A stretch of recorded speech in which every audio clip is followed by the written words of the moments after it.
Ya, PSSI hanya lanjutkan proses naturalisasi dua pemain setelah permintaan Justin Hubner sulit dipenuhi.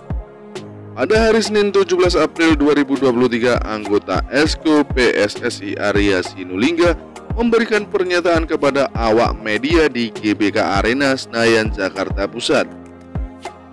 Arya mengungkapkan bahwa PSSI hanya akan melanjutkan proses naturalisasi untuk dua pemain, yakni Rafael Struijk dan Ivan Jenner. Sedangkan untuk Justin Hubner, proses naturalisasinya akan dihentikan karena ada permintaan yang sulit dipenuhi oleh PSSI. Ada kabar bahwa Justin Hubner meminta uang sebesar 16 miliar kepada PSSI untuk dinaturalisasi. Sebelumnya DPR telah menyetujui proses naturalisasi ketiga pemain tersebut dan tinggal menunggu tanda tangan dari Presiden RI Joko Widodo. Tiga pemain tersebut ingin dinaturalisasi karena timnas U20 Indonesia akan berlaga di Piala Dunia U20 2023.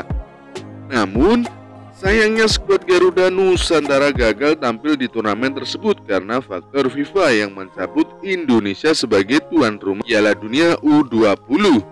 Meskipun demikian, PSSI masih akan melanjutkan proses naturalisasi untuk dua pemain tersebut. Hal ini diharapkan dapat memperkuat skuad timnas Indonesia di masa depan. Sementara itu untuk Justin Hubner, PSSI berharap nantinya menyelesaikan permintaannya di masa yang akan datang.